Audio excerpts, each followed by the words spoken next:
നമസ്കാരം. Astrology master ക്ലാസ്സിൻ്റെ ഇന്നത്തെ അധ്യായത്തിലേക്ക് എവർക്കും സ്വാഗതം.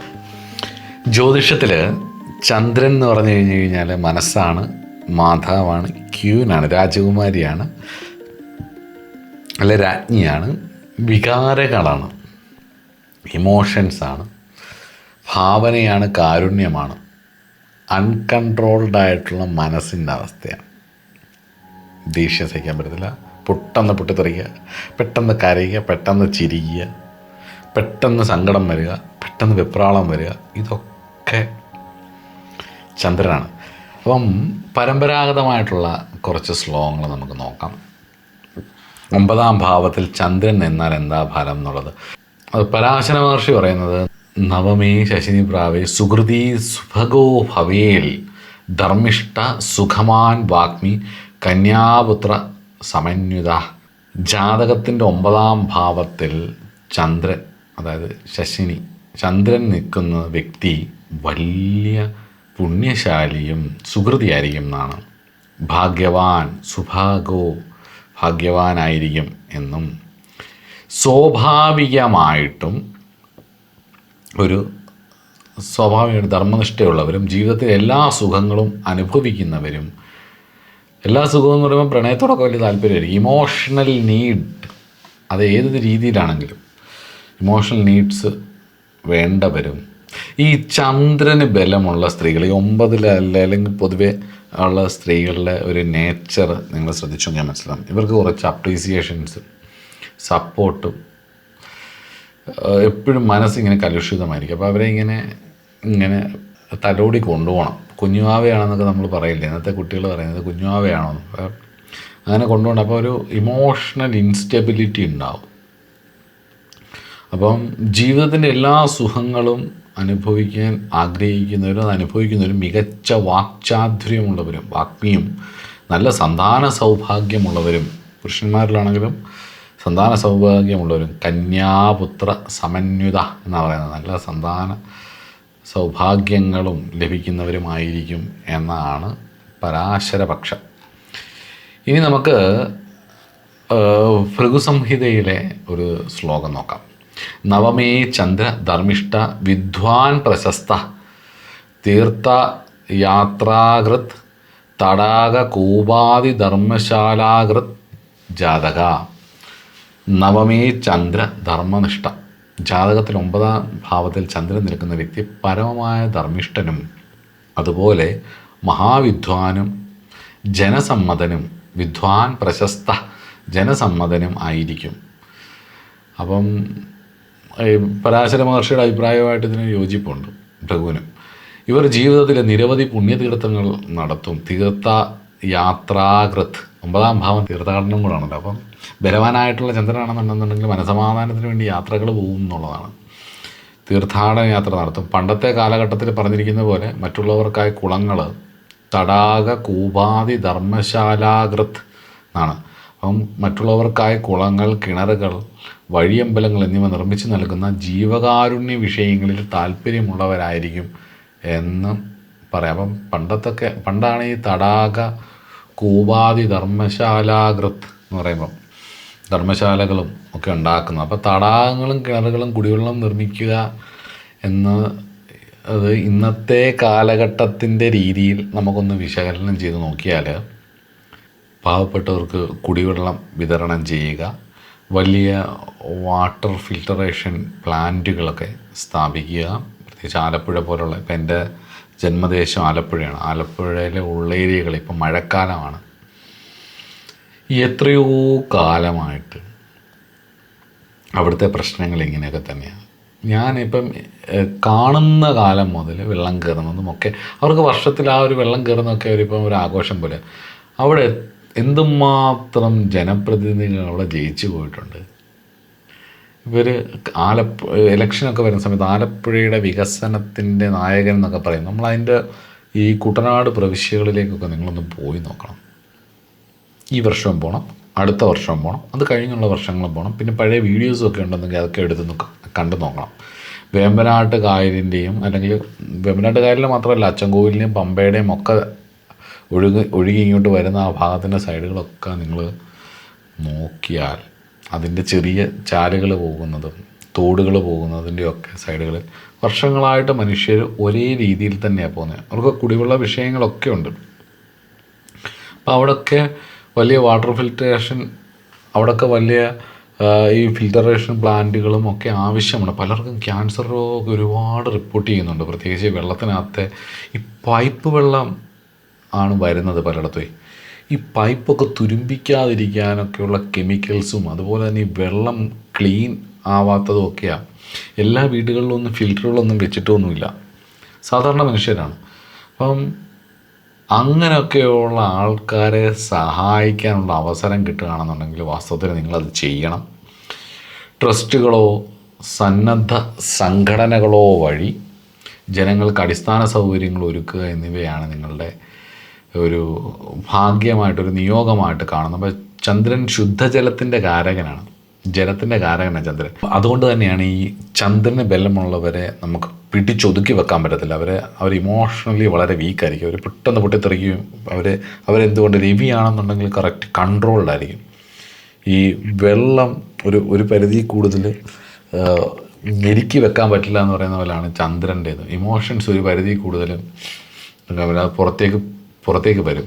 അപ്പം 9ാം ഭാവത്തിൽ ഈ പറഞ്ഞ പോലെ ചന്ദ്രൻ നിൽക്കുന്നവർ ജലവുമായി ബന്ധപ്പെട്ടിട്ടുള്ള ബിസിനസ്സുകൾ, മിനറൽ വാട്ടർ അല്ലെങ്കിൽ അഗ്രികൾച്ചറിൽ, ഷിപ്പിങ്, അങ്ങനെയൊക്കെയുള്ള കാര്യങ്ങൾ, സൈക്കോളജി, മനുഷ്യൻ്റെ മനസ്സിനെ സമാധാനിപ്പിക്കുന്ന ജോലികൾ, ഇങ്ങനെയൊക്കെയുള്ളത് ചെയ്താൽ വലിയ ഭാഗ്യദായകമായിരിക്കും. പിന്നെ മുമ്പേ പറഞ്ഞ പോലെ കുളറുകൾ, ഈ വാട്ടർ റിസോഴ്സസും റെസ്റ്റ് ഹൗസുകളും അതുപോലെ തന്നെ ട്രസ്റ്റുകളോ സന്നദ്ധ സംഘടനകളോ വഴിയൊക്കെ കാര്യങ്ങൾ ചെയ്യുന്നതുമൊക്കെ നല്ലതായിരിക്കും. മുൻജന്മത്തിൽ പ്രകൃതിയെയും ജലാശയങ്ങളെയും ജീവജാലങ്ങളെയും ഈശ്വരതുല്യമായി സംരക്ഷിച്ച ആത്മാക്കളായിരിക്കും ബലവാനായിട്ടുള്ളൊരു ചന്ദ്രൻ 9ൽ നിൽക്കുന്നവർ. വഴിപോക്കർക്ക് തണലും തണ്ണീരും നൽകി പുണ്യം നേടിയതിൻ്റെ ഫലമായിട്ട് ഈ ജന്മത്തിൽ മറ്റുള്ളവരോട് മനസ്സറിഞ്ഞ് സഹായിക്കാനുള്ള നന്മയും അതിലൂടെ വലിയ സമൂഹത്തിൽ വിദ്വാൻ പ്രശസ്ത എന്നല്ലേ പറഞ്ഞ് സമൂഹത്തിൽ എല്ലാവരും അറിയപ്പെടുന്നവരും വലിയ കീർത്തിയുമൊക്കെ ഉണ്ടാവുകയും ചെയ്യും എന്നുള്ളതാണ്. ഇതിൻ്റെ ഒരു കാർമിക് ഡെപ്റ്റ്, ബലഹീനനായ ചന്ദ്രനാണെങ്കിൽ അതും കൂടെ നോക്കാം നമുക്ക്.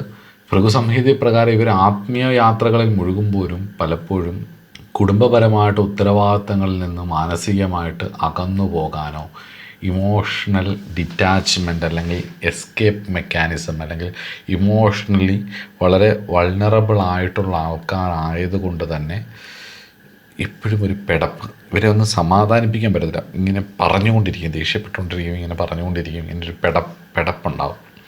അപ്പം മുൻജന്മത്തിലെ ധർമ്മത്തിൻ്റെ പേരിൽ സ്വന്തം കുടുംബത്തെ വൈകാരികമായിട്ട് അവഗണിച്ചതിൻ്റെയോ അല്ലെങ്കിൽ ഈ ജന്മം പ്രണയിച്ച് സ്നേഹിച്ച് സാഹചര്യം കൊണ്ടോ അല്ലെങ്കിൽ തൻ്റെ സ്വാർത്ഥത കൊണ്ടോ ആരെങ്കിലും പറ്റിച്ചിട്ടുണ്ടെന്നുണ്ടെങ്കിൽ അതിനൊക്കെ ഉള്ള തിരിച്ചടിയായിട്ട് ഇമോഷണൽ ഡിറ്റാച്ച്മെൻറ്റ് ഭാവിയിലുണ്ടാവും. അത് സ്വാഭാവികമായിട്ട് സന്തോഷം കൊണ്ട് കണ്ടൻമെൻറ്റ് കൊണ്ടുണ്ടാവുന്നതല്ല, അതല്ലാതെ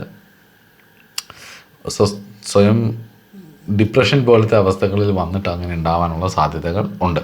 പരിഹാരമായിട്ട് സ്വന്തം കുടുംബത്തിൻ്റെ മാനസിക സുരക്ഷിതത്വം ഉറപ്പാക്കിയ ശേഷം മാത്രം ആത്മീയ കാര്യങ്ങളിൽ ഇടപെടുക. അതുപോലെ തന്നെ ആരെയും പറ്റിക്കാതിരിക്കുക, അവനവൻ്റെ സ്വാർത്ഥ താല്പര്യങ്ങൾക്ക് വേണ്ടിയിട്ട്. ബലഹീനനായ ചന്ദ്രൻ, ബലവാനായ ചന്ദ്രൻ അങ്ങനെയൊന്നും ചെയ്യില്ല, ഒരിക്കലും അങ്ങനെ തോന്നില്ല. ബലഹീനനായ ചന്ദ്രൻ അങ്ങനെ വരാം. അതുപോലെ തന്നെ ചമത്കാര ചിന്താമണി എന്ന് പറയുന്ന ഒരു ഗ്രന്ഥമുണ്ട്. 9ൽ ചന്ദ്രൻ നിന്നാൽ പ്രമഥാനാം പ്രഭാവേൻ ഭാഗ്യാദയം കുരുതേ തീർത്ഥാടനേ രഥ സത്കർമ്മശീലോ മാതൃഭക്ത ഭവേത്. ഇവിടെ 9ാം ഭാവത്തിൽ ചന്ദ്രൻ നിൽക്കുന്നത് പൊതുവെ മറ്റ് ആചാര്യന്മാർ പറഞ്ഞ പോലെ തന്നെ പ്രഭാവേൽ ഭാഗ്യാദായം ഗുരുതേ തീർത്ഥാടനേ രഥ, തീർത്ഥാടനത്തിൽ താല്പര്യമുള്ളവനായിരിക്കും, ഭാഗ്യോദയമുണ്ടാവും, ജാതകന് സ്ത്രീകളുടെ പ്രഭാവം ഉണ്ടാവും എന്നുള്ളത്, സ്ത്രീകളുമായിട്ടൊരു അടുപ്പം അല്ലെങ്കിൽ അവരോടൊരു താല്പര്യം, അവരോടൊരു ബഹുമാനം ഉണ്ടാവും. മാതാവിനെ അങ്ങേയറ്റം ഭക്തിയോടുകൂടി സ്നേഹിക്കുമെന്ന് ആചാര്യൻ പറയുന്നുണ്ട് ഇവിടെ, മാതൃഭക്തോ ഭവേൽ. അപ്പം മാതൃഭക്തനായിരിക്കും എന്നുള്ളതാണ്. അപ്പം ഇതൊക്കെയാണ്. അപ്പം അങ്ങനെ നോക്കിയാൽ ഇതിനകത്തൊരു ചെറിയ കാര്യം നമ്മളിവിടെ ശ്രദ്ധിക്കേണ്ടത്, ഇന്നത്തെ കാലഘട്ടമായിട്ട് ബന്ധപ്പെട്ട് നോക്കുമ്പം ഏറ്റവും വലിയ വഴിത്തിരിവ് സ്ത്രീകളുമായിട്ട് ബന്ധപ്പെട്ടിരിക്കും എന്നുള്ളതാണ്. അല്ലെങ്കിൽ ഇമോഷണൽ കണക്ഷൻസ്, ഇമോഷൻസുമായിട്ട് ബന്ധപ്പെട്ട് വരും എന്നുള്ളതാണ്. വിവാഹത്തിന് മുമ്പ് അമ്മയുടെയോ സഹോദരിയുടെയോ അനുഗ്രഹം കൊണ്ടും വിവാഹത്തിന് ശേഷം ഭാര്യയുടെയോ അല്ലെങ്കിൽ കാമുകിയുടെയോ അല്ലെങ്കിൽ പങ്കാളിയോ, ഇന്ന് വിവാഹം എന്ന് പറയാൻ പറ്റില്ലല്ലോ, ഇന്നിപ്പം പലരും വിവാഹം കഴിക്കാറില്ല. കുട്ടികളൊക്കെ ആയതിനു ശേഷമാണ് ഇപ്പോൾ വിവാഹത്തെക്കുറിച്ച് പലപ്പോഴും ആൾക്കാർ ചോദിക്കുന്നത്. ഞങ്ങൾ കഴിച്ചാൽ കുഴപ്പമുണ്ടോ എന്നൊക്കെ ആൾക്കാർ ചോദിക്കാറുണ്ട് കുട്ടികളൊക്കെ ആയതിനു ശേഷം. അപ്പം ഭാഗ്യം കൊണ്ട് ഇവരുടെ കരിയർ വലിയ രീതിയിൽ ഉയരാം, പാർട്ട്ണറിൻ്റെ ഇതുകൊണ്ടും ഒക്കെ, അല്ലെങ്കിൽ മകളുണ്ടായ ശേഷം. അപ്പം സ്ത്രീകളെ ബഹുമാനിക്കുന്നിടത്തോളം കാലം ഇവരുടെ ഭാഗ്യം ക്ഷയിക്കുകയില്ല. സ്ത്രീകളുമായിട്ട് ബന്ധപ്പെട്ടിട്ടുള്ള ഉൽപ്പന്നങ്ങൾ വിൽക്കുന്നതും സ്ത്രീകളെ സഹായിക്കുന്നതും ഒക്കെ ഇവർക്ക് നേട്ടങ്ങളാണ്. അതിന് കാരണം എന്ന് പറയുന്നത്, കഴിഞ്ഞ ജന്മത്തിൽ സ്ത്രീകളുടെ അവകാശങ്ങൾക്ക് വേണ്ടി പോരാടുകയോ വിധവകളായോ അശരണരായിട്ടുള്ള സ്ത്രീകളെ സംരക്ഷിക്കുകയോ ചെയ്തതിൻ്റെ ഫലമായിട്ടുള്ള പുണ്യമായിട്ടാണ് 9-ൽ ബലവാനായിട്ടുള്ള ചന്ദ്രൻ ഇങ്ങനെയൊക്കെയുള്ള ഫലങ്ങൾ തരുന്നതായിട്ട് ചമത്കാര ചിന്താമണി പോലുള്ള ഗ്രന്ഥങ്ങൾ പറയുന്നത്. അപ്പം ഈ ജന്മത്തിൽ സ്ത്രീ രൂപത്തിലുള്ള ആത്മാക്കളെ, അതായത് അമ്മയോ പെങ്ങളോ മകളോ, ഇവരെ കാത്തു സംരക്ഷിക്കാൻ ദൈവനിയോഗമുണ്ടാവട്ടെ എന്ന് കൂടി ഓർമ്മിപ്പിക്കുന്നു.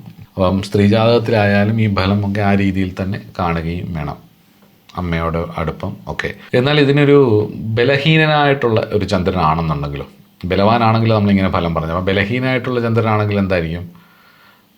Emotional black mailing.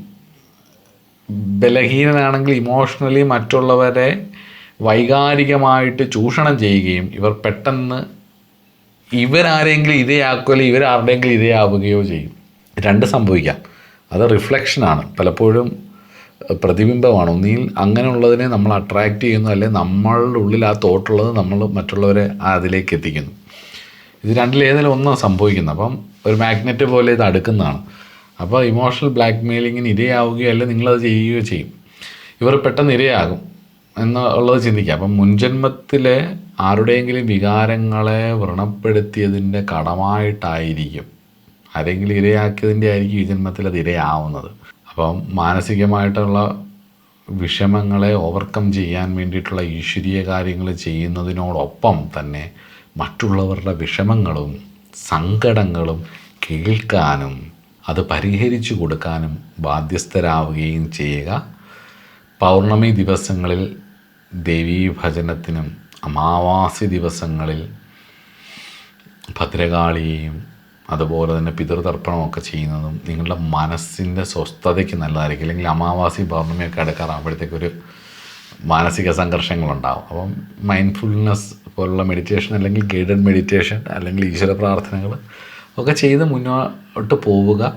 ഇത് വികാരങ്ങളെ നിയന്ത്രിക്കാനും നിങ്ങളുടെ കരിയറിൽ സ്ഥിരത നൽകാനും നിങ്ങളുടെ ജീവിതം മുന്നോട്ട് പോകാനും ഒക്കെ ഒരു ഭാഗ്യം ഉണ്ടാവുകയും ചെയ്യും എന്നുള്ളത് ഉറപ്പാണ്. ശരിക്കും ഇത്രയൊക്കെയാണ് നമുക്ക് പ്രമാണാടിസ്ഥാനത്തിൽ പറയാം. ഇനിയുണ്ട് കേട്ടോ, ഇനിയും ശരിക്കും പറഞ്ഞു കഴിഞ്ഞാൽ ഫലദീപിക എടുക്കാം, ജാതകപരിജാതം എടുക്കാം. അതൊക്കെ വെച്ചിട്ട് നമുക്ക് വേണമെങ്കിൽ ഓരോ ഗ്രഹങ്ങളും ഓരോ ഭാവത്തിൽ വിവിധ ആചാര്യന്മാർ എന്തൊക്കെയാണ് പറഞ്ഞിട്ടുള്ളതെന്നുള്ളത് നോക്കി അതിനനുസരിച്ച് നമ്മളുടേതായ ഒരു ചിന്താരീതികളും ഇന്നത്തെ കാലഘട്ടത്തിനനുസരിച്ച് അതിനെ എങ്ങനെയൊക്കെ യുക്തി കൊണ്ട് ഉപയോഗിക്കാം എന്നുള്ളതും അതിനെ ഒബ്സർവ് ചെയ്ത് മനസ്സിലാക്കിയത് മുന്നോട്ട് കൊണ്ടുപോകാനും ഒക്കെ നമുക്ക് പറ്റും. ഇപ്പോൾ 1-2 നമ്മൾ ഒരു ഉദാഹരണം പോലെ എടുത്തു, സമയക്കുറവ് കൊണ്ടാണ്. അല്ലെങ്കിൽ അതൊക്കെ നമുക്ക് വളരെ വിശദമായിട്ട് ഒരു ശ്ലോകം തന്നെ പല അർത്ഥങ്ങളിൽ, ഒരു വാക്കിനെ പല സാഹചര്യങ്ങളിൽ നമുക്ക് ഉപയോഗിക്കാം. സംസ്കൃതത്തിൻ്റെ ഒരു പ്രത്യേകത. അപ്പോൾ ആ വാക്ക് എടുത്തിട്ട് നമുക്ക് അതിൻ്റെ അർത്ഥങ്ങൾ എടുത്തിട്ട് നമുക്ക് പല സ്ഥലങ്ങളിൽ അതിനെ പ്ലേസ് ചെയ്യാം, അതിൻ്റെ സാഹചര്യങ്ങൾ. അപ്പോൾ ആൾക്കാരുടെ ഓരോ ഫലങ്ങളും നമുക്കതിനെ നോക്കിയിട്ട് അങ്ങനെ നമുക്കത് കണ്ടെത്താനും പറ്റും. പക്ഷേ അത് നിങ്ങൾ ചെയ്തു കൊടുക്കുക. നമുക്ക് ഈ വീഡിയോയിൽ അതിനുള്ള സമയമൊന്നുമില്ല. ഇനിയും നമുക്ക് നോക്കാനുള്ളതെന്ന് പറഞ്ഞു കഴിഞ്ഞാൽ ചന്ദ്രൻ 9-ൽ നിന്നാലുള്ള ശുഭഫലങ്ങളും അശുഭഫലങ്ങളും എന്തൊക്കെയാണെന്നുള്ളത് നോക്കാം. ഈ വീഡിയോ പ്രമാണങ്ങൾ മാത്രമായിട്ട് നിൽക്കട്ടെ, അതിൽ നിന്ന് കാര്യങ്ങൾ മനസ്സിലാക്കാം. അപ്പം ചന്ദ്രൻ 9-ൽ നിൽക്കുന്ന good effects and bad effects അടുത്ത ക്ലാസ്സിൽ നോക്കാം. നമസ്കാരം.